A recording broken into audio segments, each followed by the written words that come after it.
to say that here at Chandler-Gilbert, we're rich in diversity. And as we celebrate this month of Black History, we also celebrate every culture here at our college. And I hope that each month when something happens, whether it's for a various cultural group, gender, or whatever that might be, that you avail yourselves to be open to the experience of learning about people that are around you. So with that, I say to you that here we want to be your choice or your preferred institution of higher learning. So many of you are here, and we are hoping that you are gaining the experience you need in order to reach your full potential, because that is our calling to you. I am so excited to introduce our topic for today, and just acknowledge that this was a collaborative process with the Men of Action. We worked with Pastor Hardy, who's in the room. He can raise his hand, as well as, of course, our student life group. See Mike Green in the back, woo woo. And I also in academic affairs. So many of us got together to determine what could we do during the month of Black History. And one of the things that came out of that discussion is mental health, and that it is important to each and every one of us. It's a part of our complete being. And so when we treat that whole person, we become actualized and we show up in our full expression. So I want to introduce our topic today, and it is wait, no one told me that. And it's going to be a discussion about how mental health impacts our lives, our everyday lives. And we just have a phenomenal panel with us today. And I'm just going to introduce them by name, because the accolades and the things that they have done are just truly phenomenal. And they will share a bit about themselves as we begin the topic today. But I will introduce our facilitator, and she is Dr. Evelyn Burrell.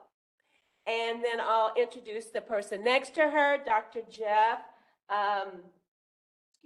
Dr. Jeff McGee. And then next to him is Dr. Tamieka Hunter. And they will be, of course, Dr. Burrell. Yes, thank you. And Dr. Burrell will lead the discussion and just have a very informal, informative discussion with you about mental health. So thank you, thank you, thank you. Oh, it is on. Look at that. So actually, I would like for Dr. Tamieka Hunter to start and really just kind of introduce yourself and give us a little bit of your background, how you got here today, and your journey.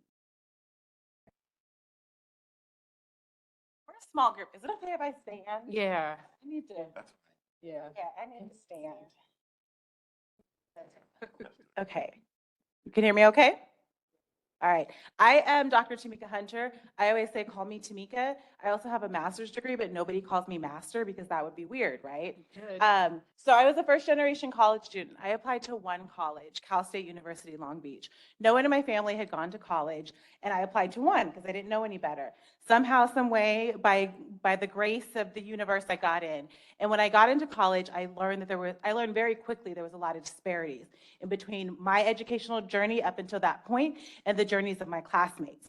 So here we are in our English class and our comm class all together, and we started sharing our stories, right? I'll tell you a little secret, which is not really a secret, about myself. I struggle with math.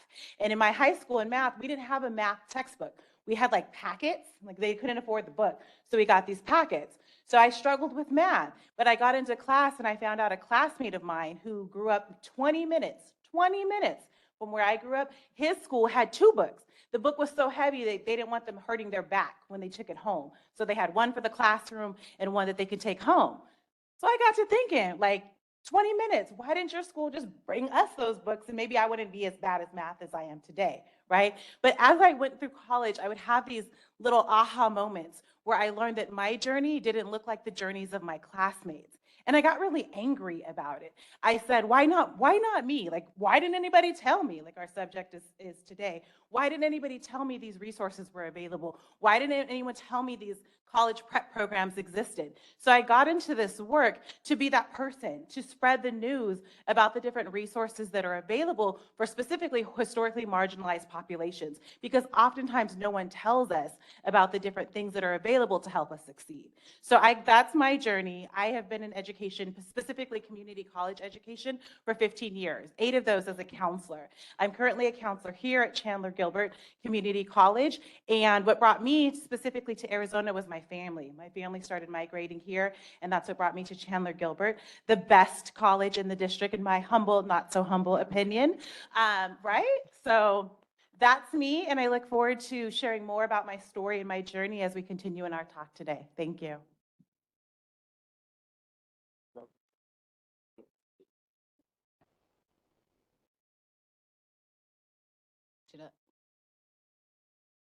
Good morning. So I didn't know how long I had to share my story, so I thought I would just share it and give you kind of a brief synopsis of my story and my journey. So I started out, graduated high school. I was a C student, went to college, went to a university back in the East Coast, and I actually dropped out of college. I actually failed college, flunked out of college. I didn't feel like I belonged at the college. I didn't know anybody. I didn't even know I had a counselor. So when I was picking my classes, get this, I was just picking the classes that were cool. I mean, I didn't know any better. No one ever taught me how to pick classes and how to get a course going, a major. No one ever taught me that. So after I flunked out of college, I went and experienced life. I moved to California. No, I was not trying to become an actor, so I wasn't doing that. Moved to California, lived there for a while, and then I moved back to the East Coast. Sorry, I moved here in Arizona. And back in 2007, 2008, I went through a severe bout of depression. A lot of people don't know that about me. That's when the real estate market crashed. I don't know if you guys heard of that, remember that. The real estate market crashed. I lost everything. I ended up being homeless. A lot of people don't know that about me. I was actually a single parent too at the time.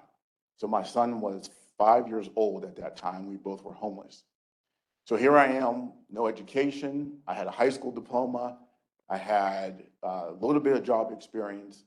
So I called my dad and my parents and said, hey, this is what's going on. My dad sent me a plane ticket, said, come home. So here I had to make a decision. Do I sit here and wallow in my depression? Or do I make a change? So I said, let me just try to make a change. Let me go back to school again. But if I go back to school, I'm not stopping until I get my doctorate degree. So what happened was I actually went back to school, got my bachelor's. My son and I raised my son as a single parent, worked 2 jobs, and was in school full time for my bachelor's, master's, and doctorate degree. Ended up getting my doctorate and started my company about in 2018. We consult with organizations around the country. I work with leaders, government agencies, and building inclusive and equitable cultures at their organizations. So that's a little bit about my journey, and I'm glad you're here, and I'm looking forward to sharing more with you.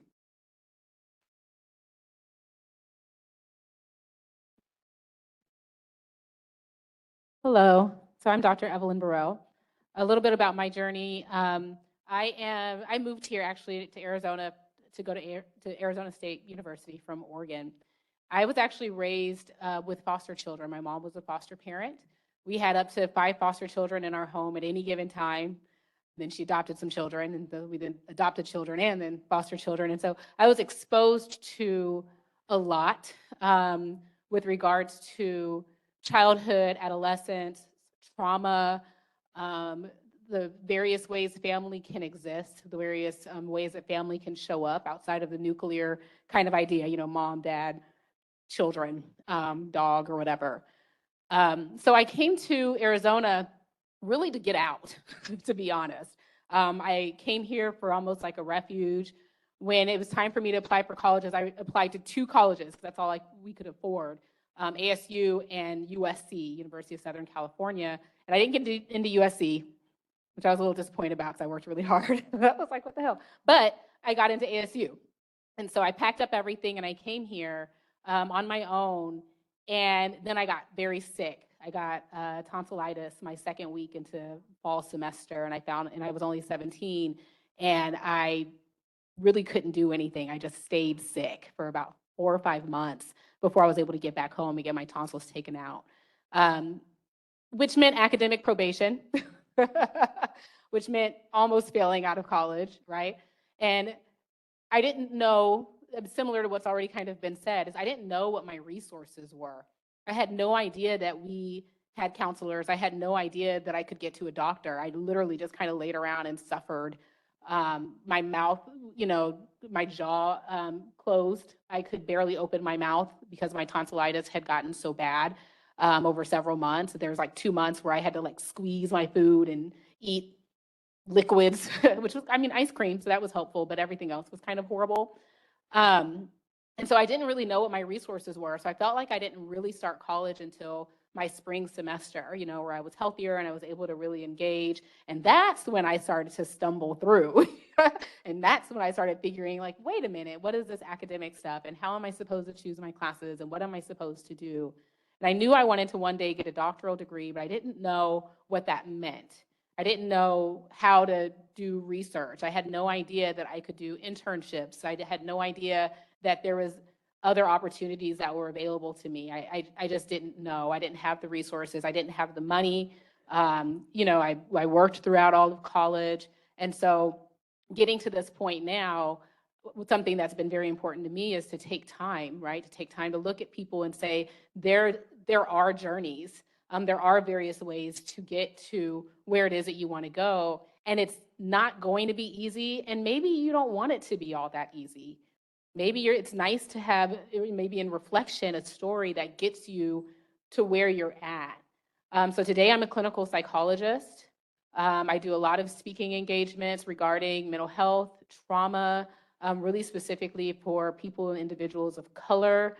I work with various school systems and organizations to enhance mental health, to enhance the environments, to enhance the culture of the spaces that they're in, because those were things that I felt I was missing for a really, really long time.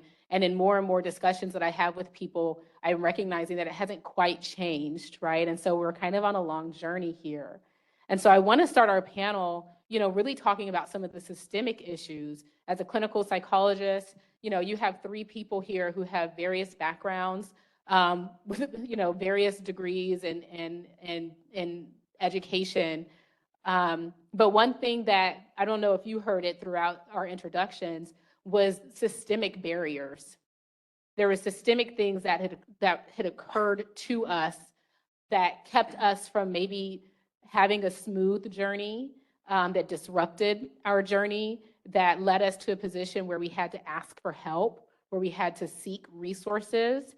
And sometimes when we ask for help and sometimes when we seek resources, we're asking people who also don't have it, right? If I went to my mom and I said, I don't know what to do, how am I supposed to get through college? My mom didn't have the resources to tell me, and maybe some of my peers didn't either. And so how do we look at some of these systemic barriers and begin to work through so that we can actually gain the resources that we need to matriculate, to graduate, to eat? I remember I lost 30 pounds once because I was broke. Like, if you ask any people who knew me at ASU, I went on what was called the BA diet. It meant broke as hell. And I couldn't afford to eat, and I lost 30 pounds in a month.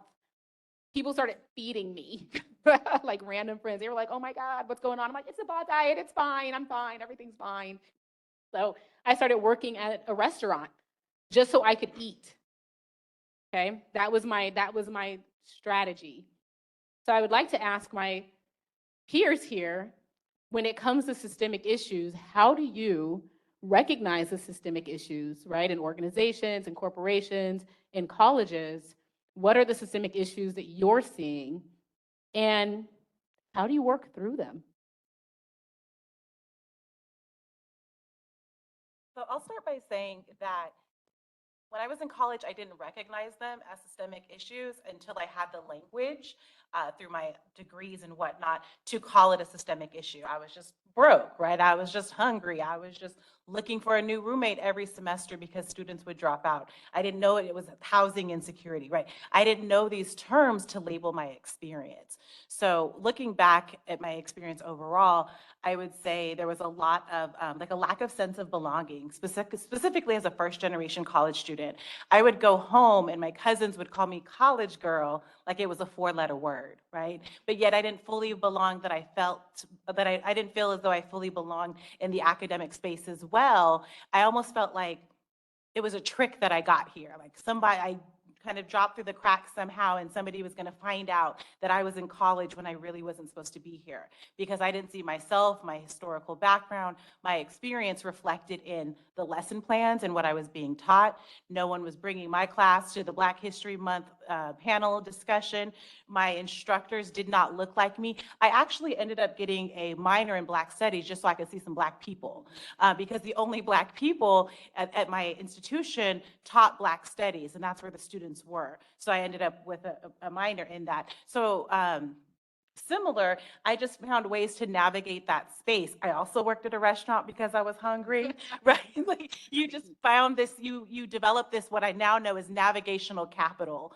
When I was going through it, it was just getting by hook or crook, like my grandma would say. You would just find these ways, but you really felt very isolated going back to like the depression, because you think that you're the only one going through these things. You're ashamed to say that you don't have food, or you're not sure where you're going to live next month. And to be able to now know that there's these resources available, specifically here at Chandler-Gilbert, we have the Coyote Cupboard, we have counselors, there's all these things that can support you, but it was almost like an embarrassment. Like, one, you didn't know, or two, you were like embarrassed to say that you needed help. But knowing that like other people in this room are having these experiences, are having these struggles. And like a famous quote by Mike Green, he would always say, you don't have to struggle alone, which I always appreciated, because it doesn't mean that you're not struggling. It just means that you don't have to do it alone. And that's something that like really, I'm really proud to work at Chandler-Gilbert because of that, because you kind of have those collaborations with people. But I didn't notice that they were systemic issues until I was kind of past those things.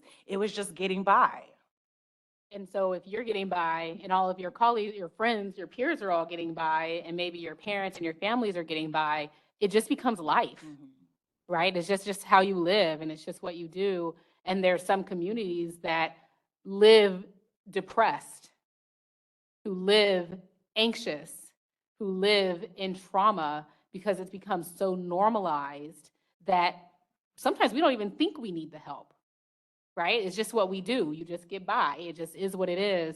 And when we don't even think we need the help, that's where the systemic issue starts to impact our day-to-day stuff, right? When it's fine, you just keep going and you hope that at some point things will shift or change, or there'll be a moment of insight or a moment of growth, and you wonder if that's actually going to occur for you.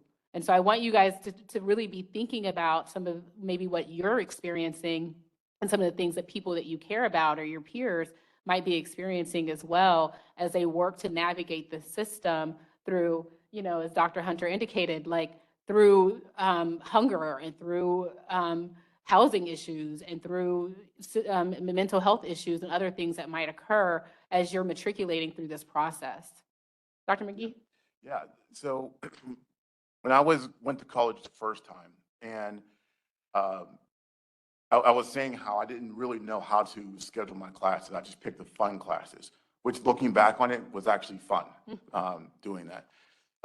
So I remember I was laughing when you were talking about hunger. I went to a college in Ohio, and a lot of my mom's family is in that city. So what I would do is I would pick a relative every day to go to their house to eat. So Monday would be my aunt. So every Monday I go to my aunt's house. On Tuesday, I go to my uncle's house every Tuesday. So that way they didn't think I was really struggling. I was just coming over to visit them and they would feed me, okay? But the one thing I really want you to remember while you're on this campus is the word belonging. It's so, so important. I dropped out because I did not feel like I belonged there. I didn't have a community around me at the university. And you talk about the students on campus, a lot of them played sports, played football. I didn't play those sports. So I really didn't have those communities. I didn't have those connections there. And when I look back, when I did drop out, I didn't have any friends at that time either. So I couldn't ask someone, hey, what am I supposed to do? Where am I supposed to go? So looking back on it, the word belonging really plays into what I do right now as a consultant, as I'm working with leaders across the country, is how do you build a culture within your organization where everybody feels like they belong? And it's the same thing for you as well. Get connected somehow, some way, because this is a journey that you want to do with someone and not by yourself. Absolutely. Yep.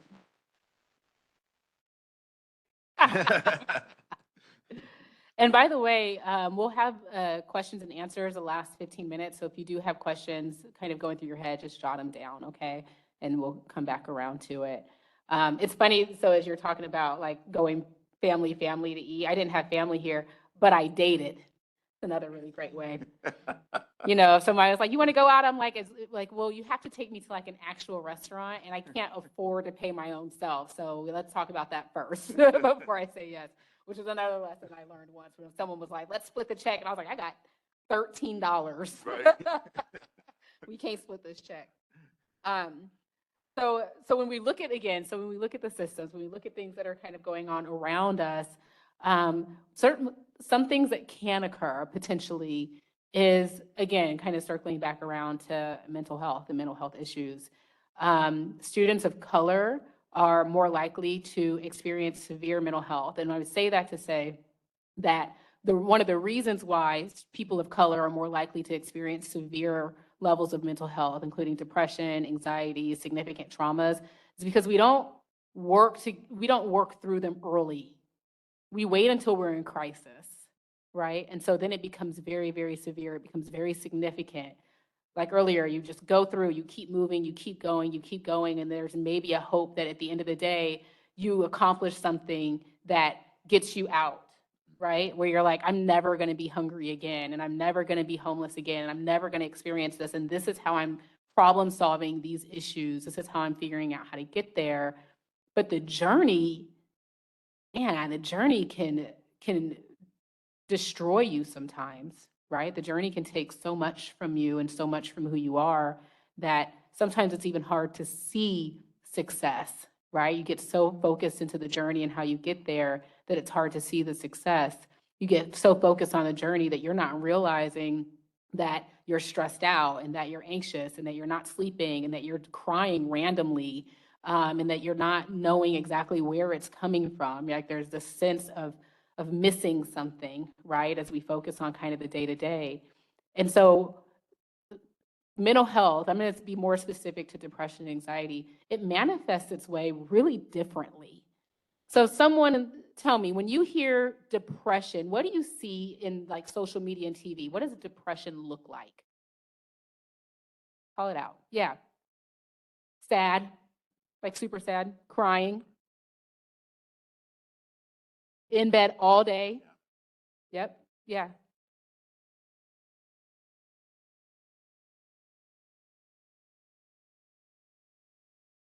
Yeah. She sat in like the same place for months, right? Yeah.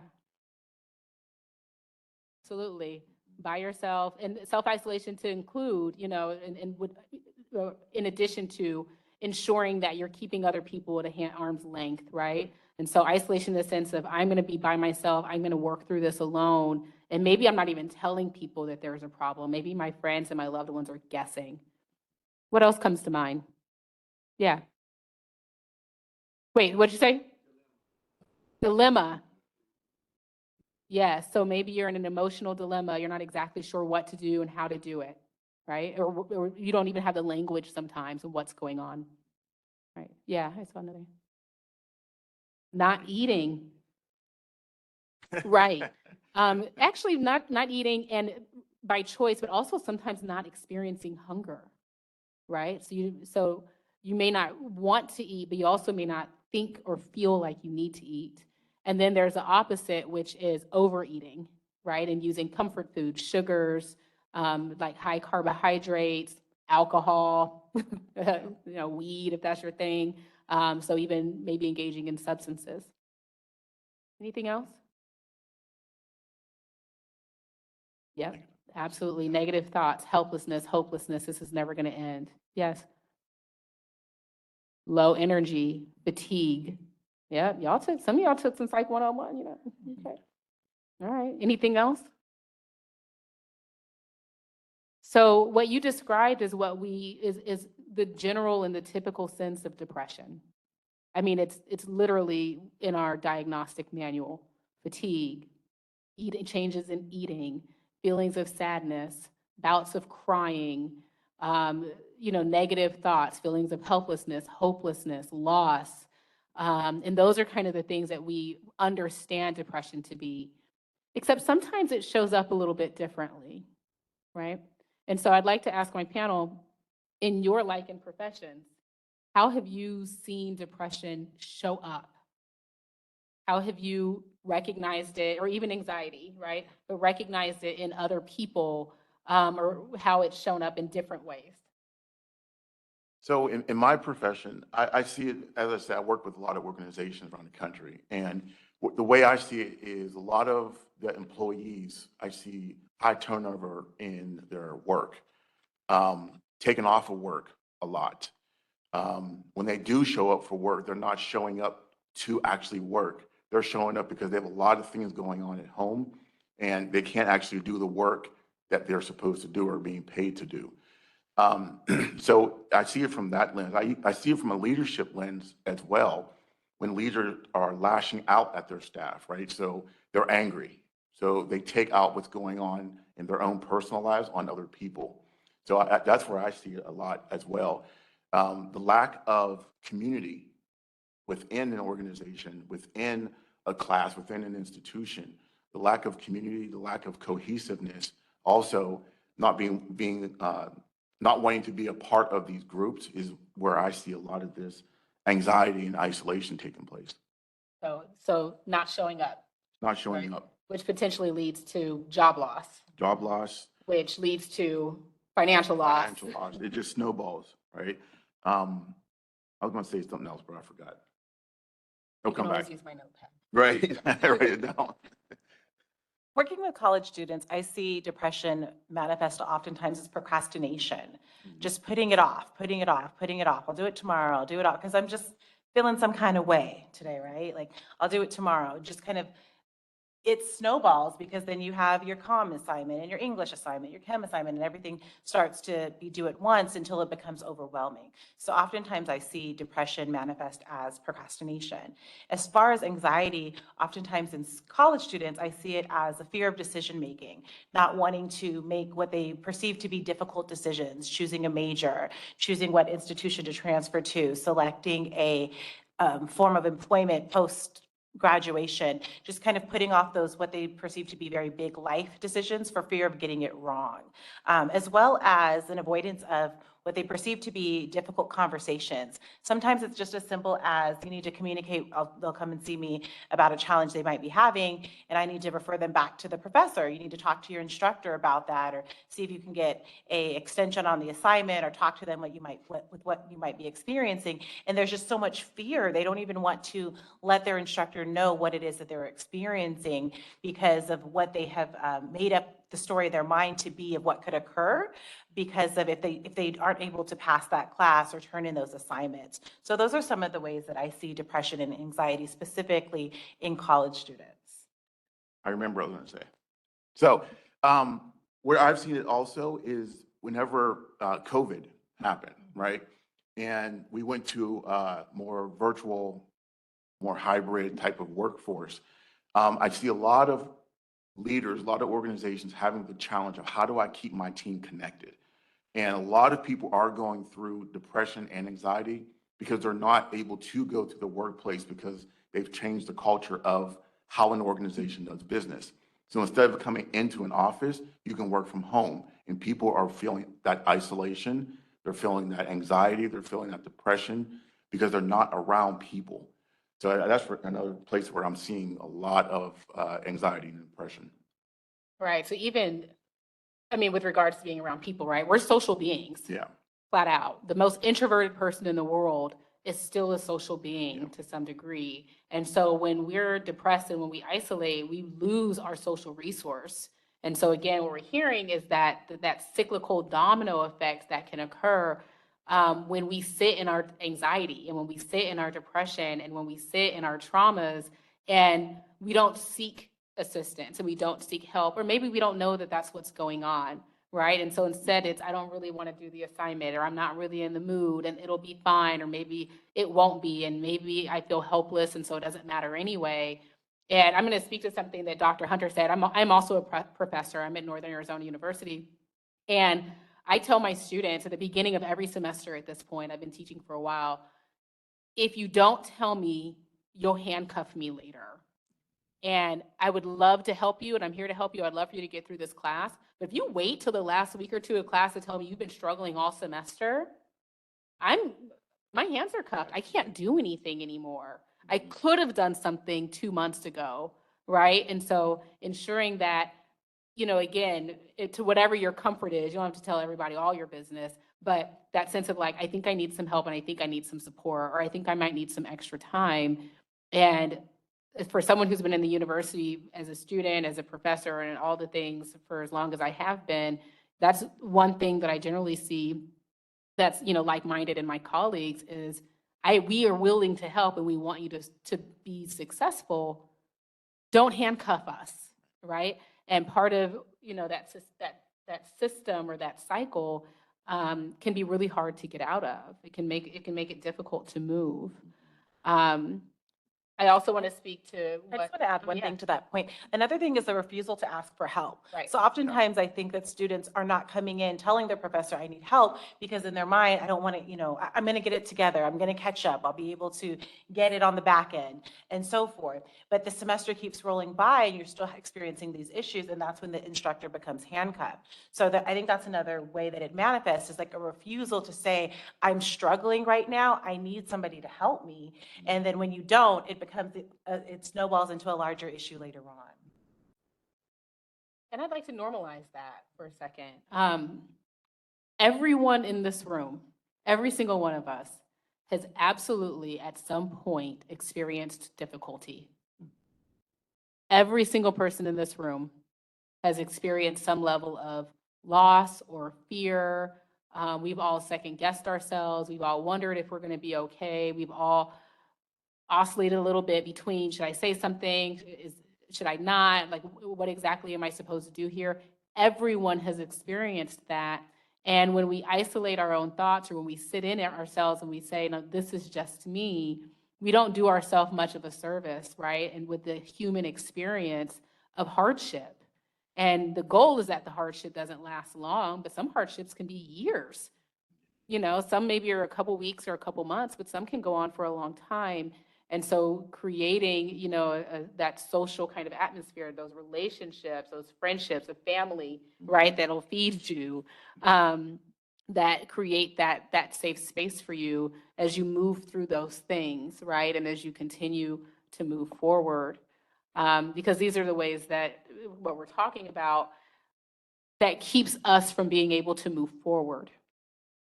And it keeps us feeling and believing that maybe we shouldn't, or maybe we're not worthy of that.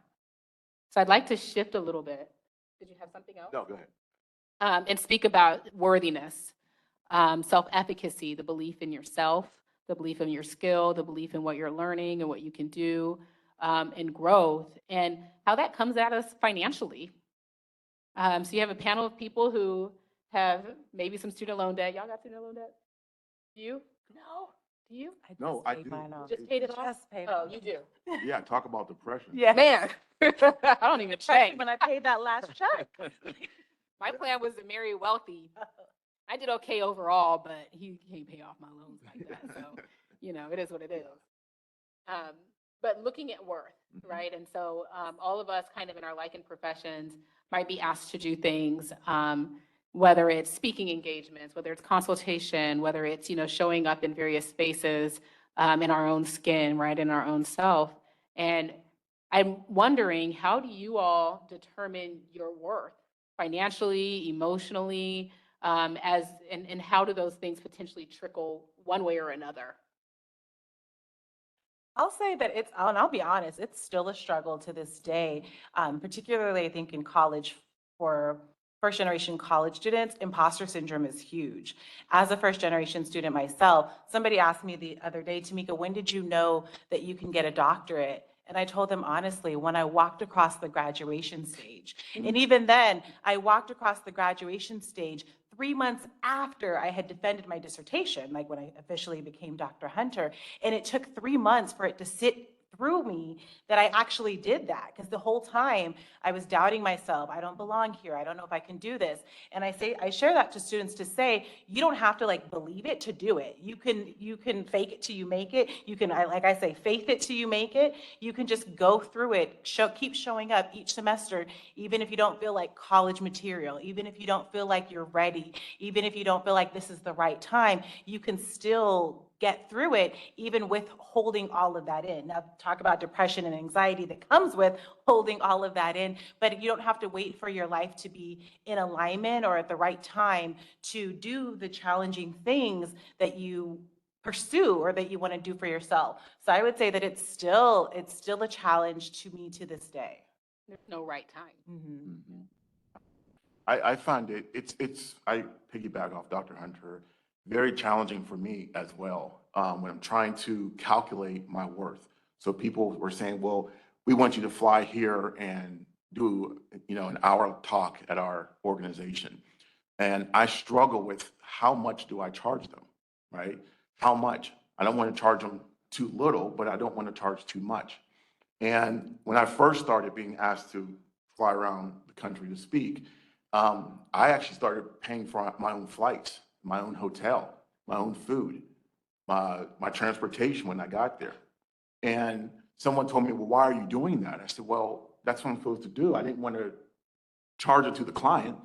So it took me years to learn this. So now, I don't pay for any of that. I pay for nothing, right? If I'm going to go, I may going to pay for my baggage fee too when I check my bags at the airline. Yeah, check your bag. Have them pay for that too. And that's something that, I'll call Dr. Burrell sometimes and some other colleagues and say, hey, this is the situation that I'm in right now. What's your thoughts? So another, lesson to be learned here, you need to have people in your corner that are going to help you. Very, very important. People that aren't looking at you to take your business away. And that's something that I really hold near and dear to me, my company, my business. Like, I don't want to give resources and give clients to a colleague of mine, right? I want that for myself.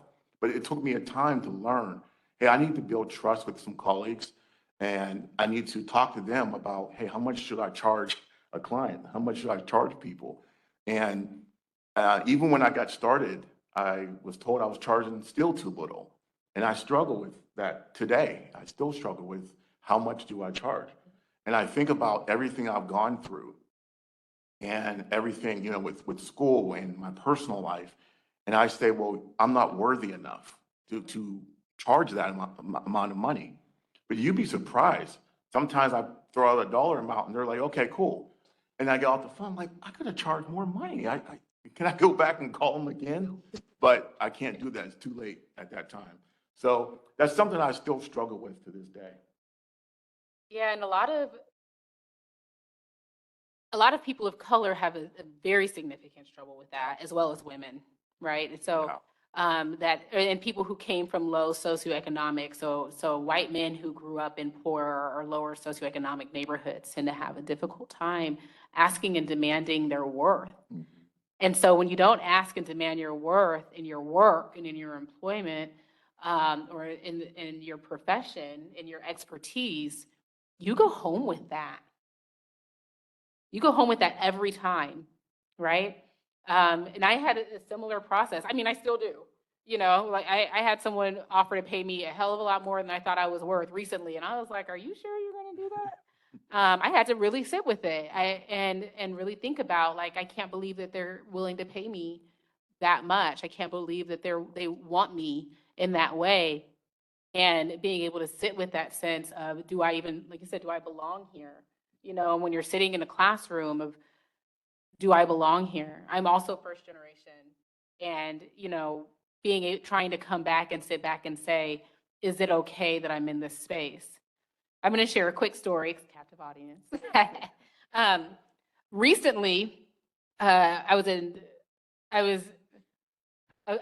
was Thanksgiving. I was with my family, and my family and I, we get along really well. We always have a really good time, but we don't do a great job celebrating each other's successes. We don't do a great job showing up. Like I remember when I was getting my master's degree, I was graduating with my master's, and I was telling my sister, she's about 15 years older than me, and I told my sister, I'm gonna get my master's, I'm gonna graduate. She's like, you know, ain't nobody going to that.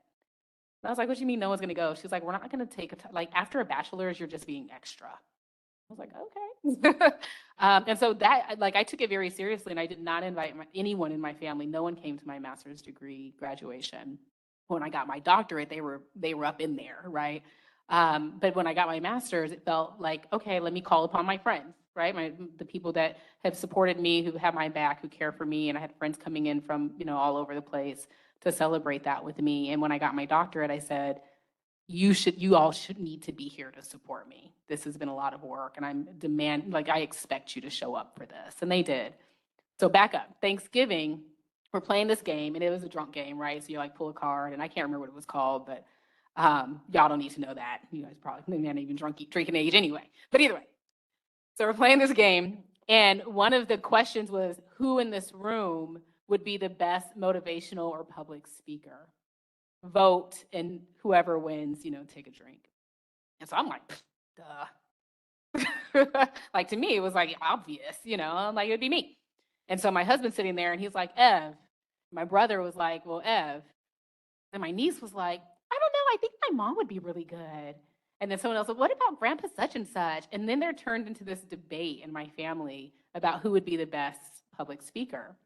And I'm like, you're comparing me. I actually do this work with two people who've never engaged an audience. And I was so upset. And I sat there and I stood up in front of everyone. And again, we were probably a couple drinks in.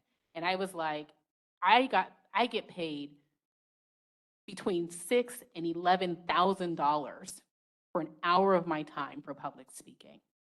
How dare you not even consider what it is that I do with my time? And I was so frustrated, shut it down. We all moved on. We act like it didn't happen. We went on to the next question. And it was in that moment where I realized that maybe there was some worth for me. And I realized a little bit as to why maybe I wasn't sure about it for a really long time, right? Why I second guessed my own fees, why I would charge here and there, and then have to sit with that sense of like, man, I'm just not quite good enough to do this. And man, I'm not quite worthy to do this. How am I supposed to get this done? And the reality that I would surround myself sometimes with people who didn't quite support or know, right? They've never seen it. They'd have no idea. And those are the people that I'm going to, right? For maybe advice or for care or for concern, who's like, take what you can get. So you guys know what's been going on with Taraji. Y'all know what's been going on with Taraji? Anyone not know? All right, cool. So I'm getting a couple people that are like, no. So Taraji is a Black actress, and she's been around lately talking about the financial burden of women, and particularly of women of color. And as we know, people of color specifically and women tend to make less money doing the same work with the same expertise, with the same background. And so there's been some more conversation about what it looks like from that financial sense and of worthiness, right? And of how you find your worth. And so I'm curious with my panelists, how did you find your worth? Like, in doing the work that you do, how did you get to the point where you said, this is how I know, right? This is how I can believe in myself, in my efficacy, in my skills. You know, for me, it was that moment of like, oh, y'all don't know. But because you don't know doesn't mean that I don't know, right? And it's okay for me to stand on my own at this moment and know myself and trust in myself well enough. And you guys maybe know me in other ways, but not this way. So how did you even build it? I'm going to share a similar story, because I think when we're having these types of talks, we need to call in the work of Dr. Joy DeGruy in post-traumatic slave disorder. Because similarly, when I told my grandmother I was going to go pursue my doctorate, her first response to me says, "Oh, so you just never want to have a husband, huh?"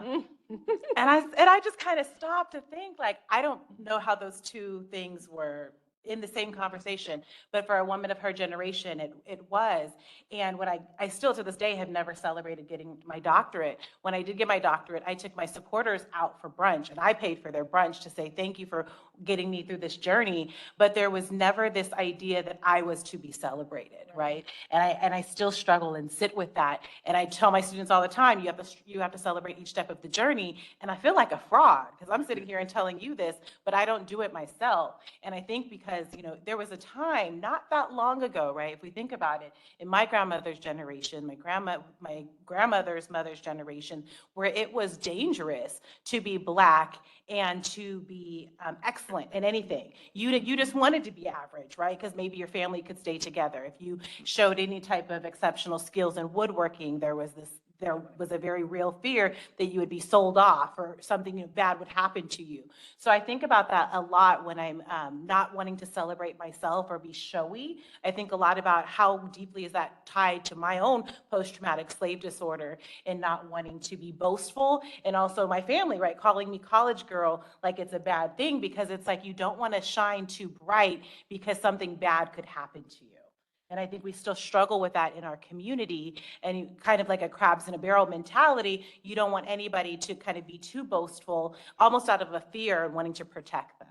Absolutely. And it's a great book, by the way, Post-Traumatic Slave Syndrome by Joyce Yes. DeGroy. So it is a book. It's an easy read. It's a pick up, put down kind of read. When you have an opportunity, I would suggest that as a resource. I want to thank you for sharing your story because when I got my doctorate, matter of fact, when I got my master's and doctorate, I didn't even go to the graduation at all because I also felt like I should not be celebrated. They sent me my certificate in the mail. And I had my family asking me, well, why are you getting a master's? Why are you getting a doctorate? You don't need that. And I needed it for myself, for my own self-esteem. And be frank, having a doctor next to your name really gives you some sort of credibility in people's eyes. That's another reason why I went into debt with student loans to get my degree, is to get that credibility that I thought I needed. But my family too was not really supportive, and friends were like, why are you getting a doctorate? You don't need a doctorate. That's too much. You shouldn't do it. When I say too much, I'm not talking financially. I'm talking just you shouldn't do it as a Black man. You don't need a doctorate degree. So I appreciate you sharing that because I thought I was the only one in that struggle. And to this day, I still haven't celebrated any of my degrees. I haven't celebrated at all. It took me months after I got it for people to start calling me doctor. So when people said that, I was like, well, don't call me doctor, just call me Mr. McGee. That's fine. But then after a while, it's like, go back to your question. No, I earned this. I earned this degree. I'm paying for this degree till I'm 277 years old. So I might as well be called doctor. And, when it comes to my self-worth, as you had asked, I really think I'm an introvert at heart. I'm an introvert. So I think about it like this: to get me out of my home, out of my office, you better pay me enough to get me to go somewhere, right? So I wanted to make it worth my while. And hearing what you charge, you get paid, I should say, Dr. Burrell, from, $11,000 to do your thing. I really commend you for that, for taking those deals and, negotiating with people, because that's, at the end of the day, you have to know your worth. You have to know your value. And it's not just in degrees, it's also in your experiences as well, what you've experienced in your life as well. So, so I appreciate you both sharing that. And By the don't way, think it's just new. because we're sitting up here, we have it all figured out, or we did it, we're done, we're on the other side of this. To this day, my degree, my doctorate is sitting in the FedEx package that they shipped it in that folder in a closet somewhere. Like, I couldn't even, if you told me right now, Tamieka, I will give you $1,000 if you can go produce your degree, I wouldn't be able to do it because it's literally in the FedEx somewhere in the closet I don't know somewhere. where mine I have is no either. idea where it is. And I will say, from the financial component, that's new. You know, and I've been doing this work for years, and that's literally just been within the last probably year or so. And so in that sense of like, yeah, it takes time. Everything takes time. As you guys all know, like you go from the, you know, started from the bottom, now we here, like you got to work your way up in order to kind of get to that process. And then you have to figure out how to stay, right? And sometimes that means you take the small bits with the big bits, and that's perfectly fine. And, you know, kind of how you shift. And I really appreciate, you know, and I can also relate to the sense of not celebrating. And I was raised in a way of like, there's certain things that you celebrate, right? You celebrate your high school graduation, bachelor's, wedding, babies, but not all the babies. Maybe the first. You know, once you get by the third baby, you're like, why you keep having babies and why am I now affording your children, right? Like, so now you want a baby shower, but you want baby 3. And it's kind of jacked up, right? Of like, man, like maybe you're just excited for, you know, your next child. And so culturally, you have to sit sometimes and wonder, how did you get to this point, right? How are there things that you're battling that keeps you from really moving forward? How is this sense of sadness? Because some of what we're talking about is sadness, not that deep depression, but how does the sadness present? Is it anger? I think Dr. McGee had mentioned anger as a manifestation of depression. Anger is a huge manifestation of depression, especially in communities of color. Verbal arguments, yelling, throwing, right? This reactive kind of sense of expression, because sometimes it's easier to be angry than sad or hurt. Sometimes it's easier to put it out there than to sit in with it, right? And so when we experience really significant sadness, we can sit in that and then do nothing. And so part of, you know, the process of a little bit of what you're hearing, if I were to paraphrase a bit, is yes, sometimes we feel unworthy, and yes, sometimes we feel unsupported, and yes, sometimes we feel uncelebrated. And yes, sometimes we're the ones who have to make those shifts and make those changes, right? When we have these generations of people who created maybe small movements and small steps, right? Especially as a Black panel, of how we got here in the first place. And just a generation ago, this may not have been an opportunity for us, right? 2 generations ago, definitely not an opportunity for us to even be sitting here today. And so we're battling our ancestry, right? But we're also incorporating, and I don't know if I can't speak for you all, but I'm wondering, but incorporating to some degree the power of our ancestry, right? And the power of not just survival, but in momentum and in movement, right? And for some, we had to be silent to survive. And sometimes for some of us, our ancestors were silent so we can survive, but some of us also have ancestors who screamed, right? And that got us here as well, and manifested their anger in a way that allowed us to be in this place today. So what do you think, taking it back to ancestral kind of processes, epigenetics maybe, of how we got to this point where you can feel the strength? And I want to call that out as a tip, specifically for students of color. There is an African quote that I love that says, "I stand before you as one, but I come as 1,000," because behind me is a lineage of strength, of survival, of all the things that we've gone through, and really tap into that as an anchor during situations of turmoil, during situations of trauma and drama, even when it's just something like procrastination. I know when I'm writing, or I'm supposed to be writing, you know, I just don't feel like it. I'm not in the mood. I'm having one of those kind of days. I have to remind myself, like, you know, think about what your ancestors went through. I could write a paragraph, you know, like it hypes me up to know the strength that I stand on, the strength that I come from. And that's true for many of you in many of your cultures. So call that in, call in that strength, call in that perseverance when you're having those challenges to help you through the day to day. I was talking to my parents the other day. And I was telling my dad that I'm going to London in April for a speaking engagement, and so, you know, 12-hour flight, whatever, that I'm not paying for. And my dad was saying to me, after I was telling him I'm flying out there, he said, you know, I'm really proud of you, because in my time, that's not normal. That was not normal for a Black man to get on a plane and fly all over the country all over the world and do speaking engagements. He goes, so keep going, keep it up. And he's like, your grandparents, your great-grandparents would be proud of you. And that gave me some encouragement as well, as I think about my ancestors and where they come from. And one story I like to tell is my family, my dad's side of the family, actually owns a couple of the slave quarters that my previous family, family was actually slaves in. They owned those quarters in Tuscaloosa, Alabama. They actually bought them and they own it now. No one really lives in it, but they own it. They use it to tour and show people. And I think back to those times. I think back to my family and what they've gone through. And kind of what she's saying, I get excited about it, you know. I'll hop on a plane and fly 10 hours to do a speaking engagement. I'll do that, right? I'll do whatever I need to do to show the next generation, right? To show you, to show my children, to show my future grandchildren, right? So just want to continue to encourage you to know your worth, know your value. Don't undervalue yourself. Don't underestimate yourself. Think about your ancestors. Think about what they've gone through. Think about what you're here to do. Think about your purpose. Those are things that I want you to really, really think through. And one day you'll be an ancestor, Yeah, you know. we all will.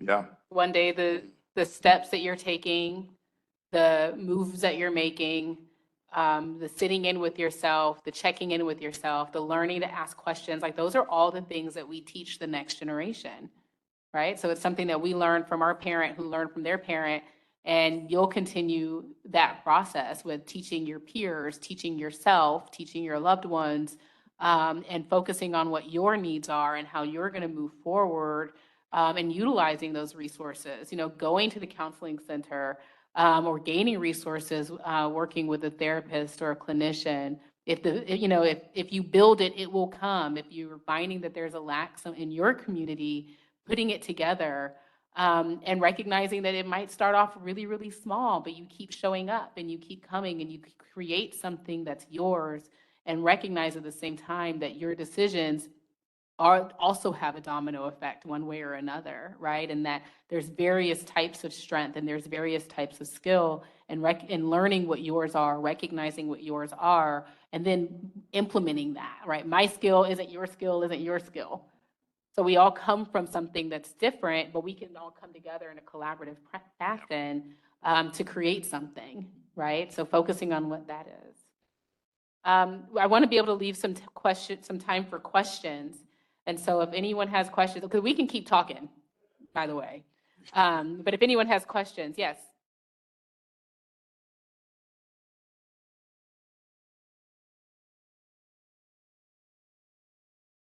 Thank you. Thank you.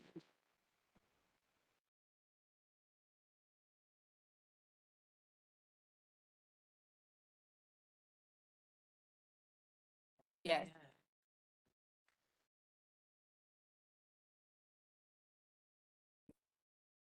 Thank you. Did I see a hand? Yes.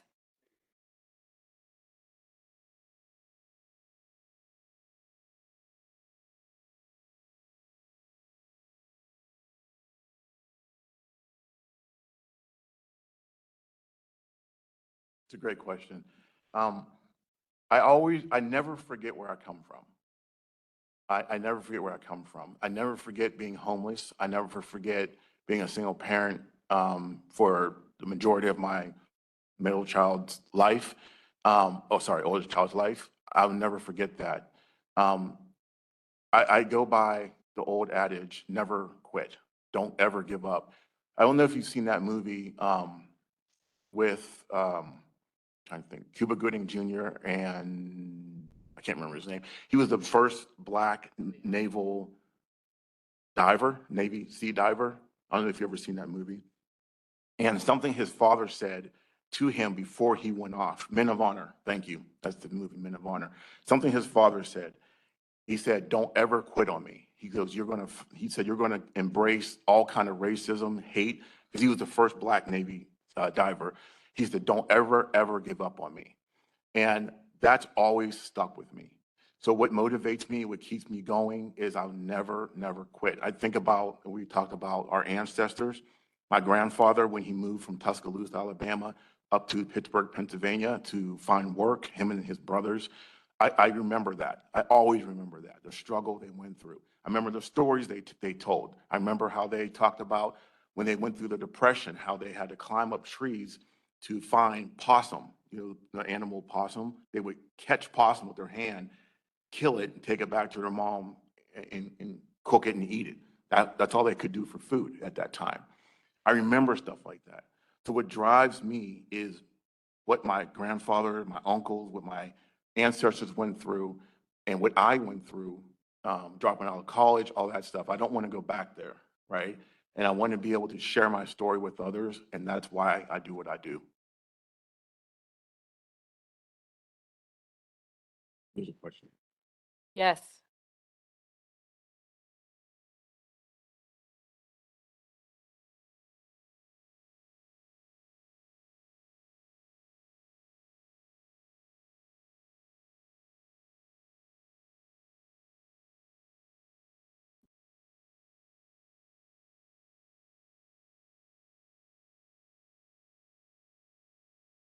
I'll start by saying, I always put it on the professors instead of the students. So even in my own classes, I end my class by saying, what questions do you have for me? Because I set the expectation that there should be questions, right? So that you don't feel like you're coming in bothering me for office hours, or you don't feel like this is your time. And I anticipate that there should be questions. So I think something professors could do is make the environment more welcoming by anticipating questions. What questions do you have for me? Or even at the beginning of the lecture, what questions are there?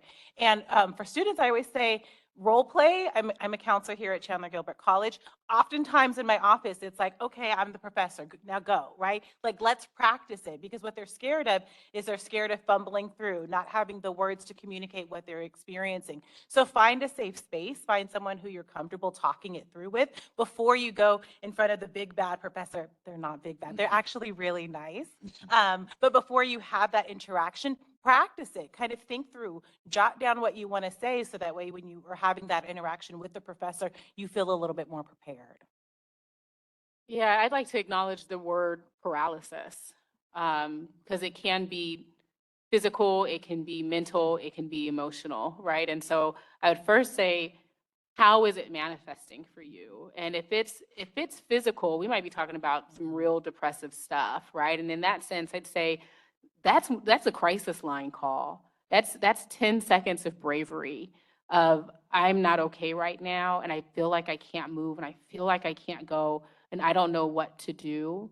That's calling impact. That's calling the crisis line near you, so that someone else can now enter, and allowing someone to enter into your space and offer you help. And so it is possible in that case to do a phone call for your own survival, right? And to gain some assistance. Paralysis that's emotional, right? Paralysis that's cognitive is really looking back at, again, I have a couple seconds right now, or can you build a few seconds of courage? So sometimes when we sit back and we're feeling like there's nothing that we can do, right? I'm afraid to maybe speak with this professor. I'm physically not able to get there. I've read this exact same sentence 15 times and I am not in it, right? I am not understanding. I am not gathering this information. We cannot learn when we're paralyzed. You will not learn, right? So the process of, can I at least dredge up in this moment right now 10 seconds, 15 seconds of movement, right? Can I pull that right now and email that professor something brief? Can we talk? Right? That's 15 seconds. Texting a friend or someone that you're close to, can you call me? Right? And so all you're doing in that moment is you're offering yourself to another person, offering yourself to an organization or a therapist or a counselor or a professor, or someone that you trust, and then giving them an opportunity to show up from there. Sometimes the problem with that is that they may not answer. So if you have a couple people available to you, take those moments of courage and send those texts out and send those emails out, and then take that second moment of courage to answer the call when they do call, and allow yourself to receive the assistance that you very much so deserve, but in those moments might be really, really difficult to reach out for. Any other questions? Yes.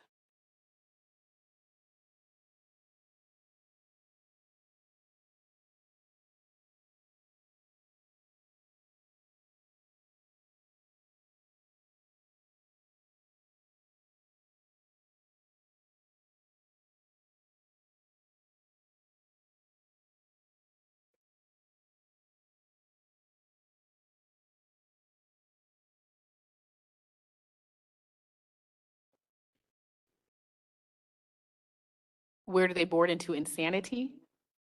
Border. Border insanity.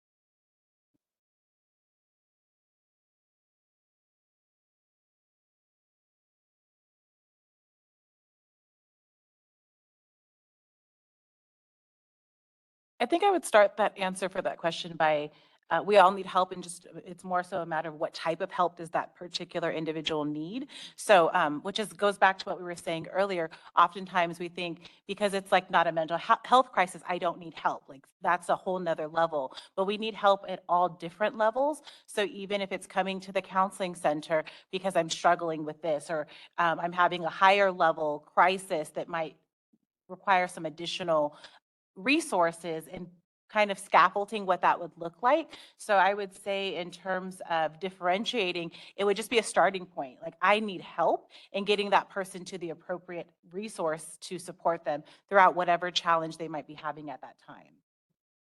And to speak diagnostically, generally what we're looking for is there a loss of function?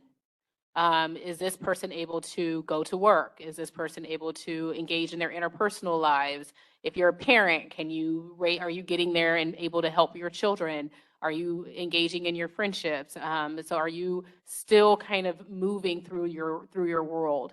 And so when things become a crisis, when things get to the point where you're like, this is becoming a concern, I look at mental health similar from a spectrum of like, okay, what is your level of functioning right now? Can you get to class, right? Are you engaging with peers? Are you able to make friends? Do you want to make friends and now you're having a difficult time because these other things are kind of going on? And so really just kind of being thoughtful of like, how is this person functioning in their world, right? What they're wanting versus maybe what they're getting back and what they're able to do. I'm also going to speak to the cultural aspect of some of this. So when you have young children, it's not abnormal in certain cultures for them to experience imaginary friends, or maybe, ancestors or spiritual engagement, and some level of discussion and some movement. There's probably people in this room who've had some level of friendship, right, with a being that other people didn't quite see or maybe didn't quite exist. And so it looks like you're talking to yourself, when in reality, maybe you're just engaging with something to a more spiritual degree that adults, that again, once we start to say this isn't okay, right, we start to kind of close ourselves off to those kinds of things. And then older adults might begin to re-experience that as the veil lifts. And I know that that's not particularly psychological, but again, I have an ancestral process and a spiritual process along with the way that I view and interpret the world around me. And so where is the veil, right? So is this a cultural aspect where there's a thinning of veil between self and spiritual self? And in young childhood and in older adulthood, sometimes we see that line thinning a little bit and you see more interaction with ancestry or spirit or whatever you want to call it. And those people tend to function just fine. Yeah. So I think we probably have time for one more question if anyone had a final thought. Yes, thank you. Oh, yes, yeah, in the green or yellow.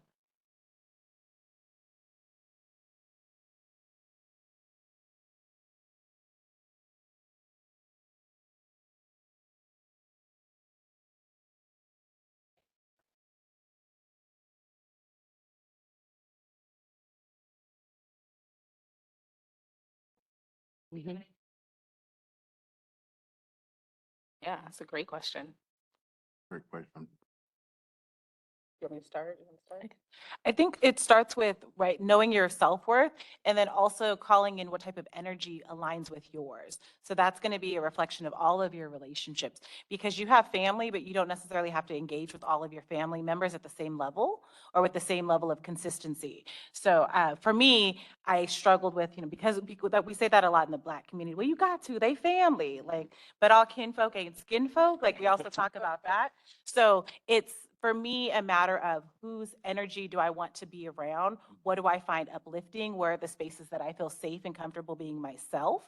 Where do I feel like I can kind of take my own veil off and be myself fully and truly?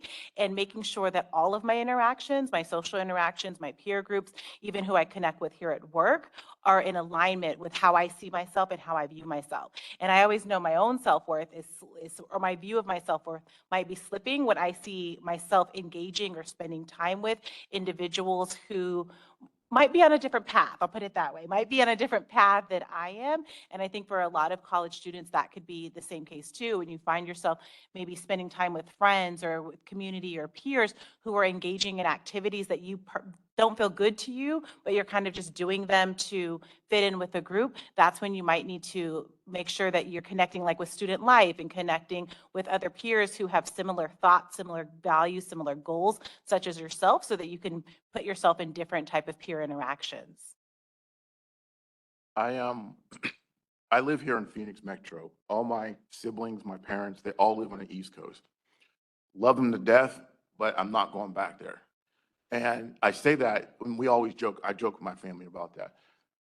Piggybacking off of what Dr. Hunter was saying, you have to know who's going to bring you that positive energy and who's going to bring you that negative energy. That's why I like to distance myself from my family, love them to death, but I need to be me out here and do what I need to do for myself and for my family.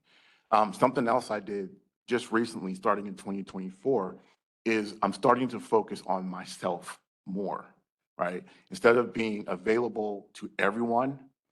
So for example, let's say my calendar from Monday through Friday, I take meetings from 8 to 5 all week. I don't do that anymore. I have specific times that I take meetings. The other time is for me.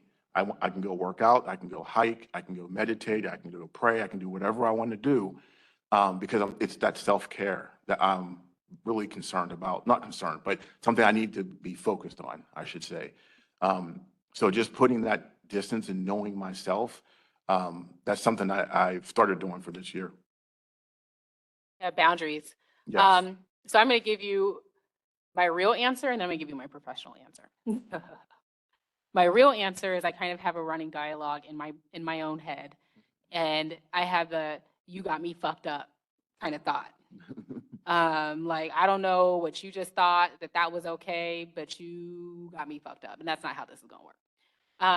So I can be very boundaried.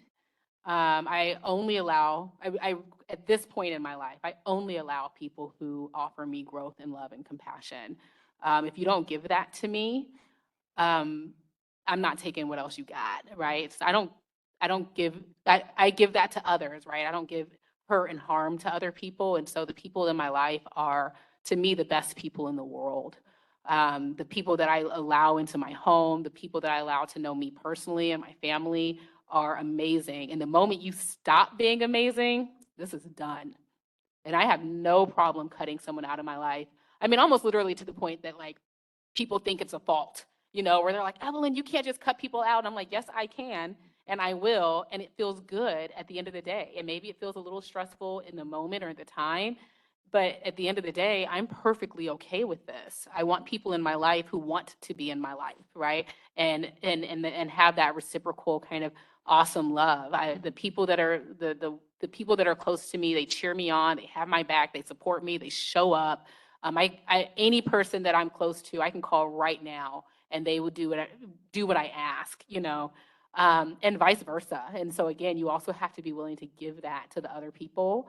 And then so that's part of my professional. And then my final kind of professional answer as we wrap up is you teach people how to treat you. And so we allow for certain things to occur. And sometimes we get a little bit afraid to check somebody, and it's okay to check somebody appropriately, right? And so if someone says something to me and I don't like the way that it was said, I might say something about that in that moment. Like, you can't talk to me like that, right? I remember having an argument with my husband really early into like probably dating, and he said something, and I was like, "You never get to speak like that to me and have me in your life. So at this moment, you choose. So you either choose to have me in your life right now, or you never speak to me like that again." And that was once. We've been together almost 12 years now. And so again, in those kind of ways, you can absolutely say what your need is in that moment and put your expectation up and how other people are going to speak to you and treat you. And you can also make the decision to let it go. And I mirror that it also includes family. I'm okay with letting family go as well. If I get to the point where I say, like, this isn't healthy for me and I don't know how else to work around this. And so I'm so sorry. Good luck to you. I love you. Enjoy your life. But this part of our relationship is over. Does that answer your question? All right. Thank you. All right. So thank you all so much. I know that our time is up. We're a little past. I want to thank my panelists, Dr. Hunter and Dr. McGee. I always call you. And thank you all very much for taking your time out of your day to show up and be here today. Thank you.